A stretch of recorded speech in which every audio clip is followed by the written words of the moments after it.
Hi, and welcome back to our mini mental health trainings. This week, I'm going to be going over substance use and co-occurring disorders.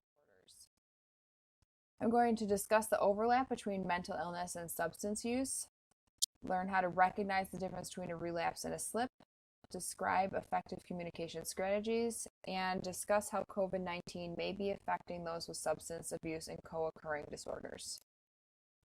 Substance use disorders occur when the use of alcohol and or drugs causes significant impairment, including health problems, disability, and failure to meet major responsibilities at work, school, or home. So some people do drugs recreationally, may not affect them. Substance use disorders occur when the drugs and the alcohol start to impact somebody's life. Substance use disorders can also complicate mental illness by causing psychotic symptoms, make psychotic symptoms worse, and sometimes can mask psychotic symptoms. And people will use drugs to self-medicate to mask these symptoms sometimes. A co-occurring disorder is when individuals have mental illness and substance use disorder. The wide focus on co-occurring. Those with dual disorders often have more severe and chronic medical, social, and emotional problems, are more frequently hospitalized, and have higher rates of depression and suicide. A lot of outpatients now focus on both mental health and substance abuse and have co-occurring programs, and they focus on both at the same time. Describing this difference between a slip and a relapse. A slip is a brief episode of use, for example, an isolated drinking episode. A relapse is a full-blown return to prior pattern of drug use. So pointing out the difference to somebody can be helpful if you come across someone who's very upset that they relapsed. Maybe they just had an isolated drinking incident, or they just did something one time. You can point out the difference between that. A slip or a relapse does not mean treatment is a complete failure. Sometimes they can actually enhance treatment because it creates a learning experience to help avoid the next slip or relapse. So if somebody has a slip or a relapse and is very upset about it, it means that treatment's not a complete failure. They can learn what led up to this slip or relapse in order to avoid it next time. Medical concerns. So one medical concern is overdose. So you have unintentional versus intentional. Unintentional is when somebody overdoses because they did too much of the drug, or there was something mixed in the drug that they didn't know. Intentional overdoses is when they overdose with the intention to kill themselves. A lot of times people will minimize what they ingested. If you ask them, they may not tell you fully what they did ingest.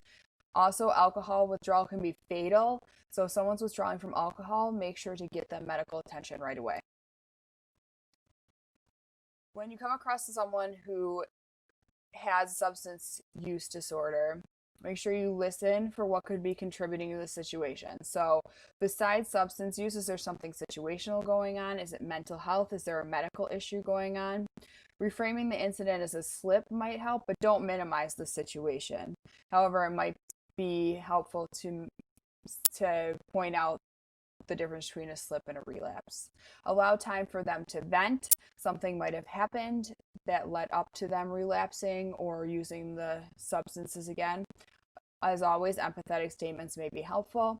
Attempt to partner with this person. So instead of what they can do to help themselves, what can we do together to resolve this? Some resources that are available for people with substance use. The first is detox services. We have a great one. ECMC also has a detox. There is a great one through Horizon Village at 291 Elm.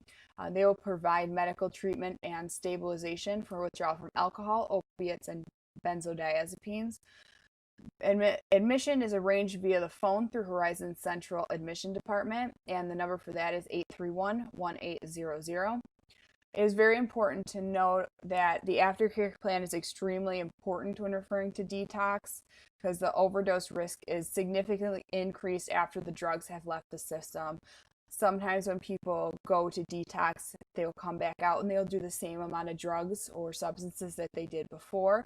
But because the drugs have already left their system, they are significantly at risk for overdosing. So make sure that if someone is going to detox, that there will be a plan put in place for when they get out. The next step is an inpatient service, 7 to 28-day program in which individuals are in a safe and controlled environment, and this comes after the detox. Patients receive individual counseling, group counseling, and exposures to the self-help community. And it helps to remove the individuals from their current environment and gain some initial sobriety while focusing on their recovery. So it's just a stepping stone from detox to getting back out into the community. Sometimes people need more intensive residential services. Those are also available.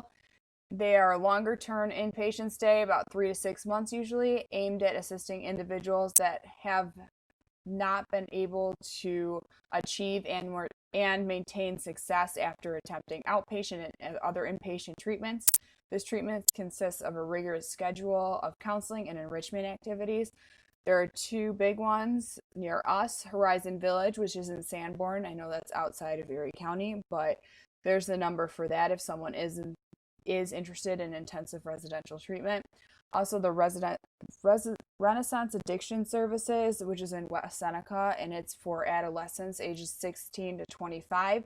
That's a good number to give parents that have children that are struggling with substance use. One thing to note is that nobody can force substance use treatment on to an individual, so families can't force somebody to go to detox or to go to inpatient treatment. The decision has to be made by the individual that is suffering with the substance use disorder. Just like everything else, COVID-19 has put some extra stressors on people with substance use. So individuals who have substance use disorder, especially the ones that involve damage to the lungs, like opioids and methamphetamines, can be at higher risk of complications from COVID-19 if they do get it. For those individuals that are in recovery from substances, they can be facing more difficulties because they are isolated from their support systems, their treatment, and their meetings, which means they don't have a lot of support around them, which could make sobriety very difficult. I encourage people who are struggling with substance use to reach out to their supports, use their coping skills, and participate in virtual meetings like NA and AA. They all have virtual ones that somebody could just log online and go to. So there are resources out there for individuals.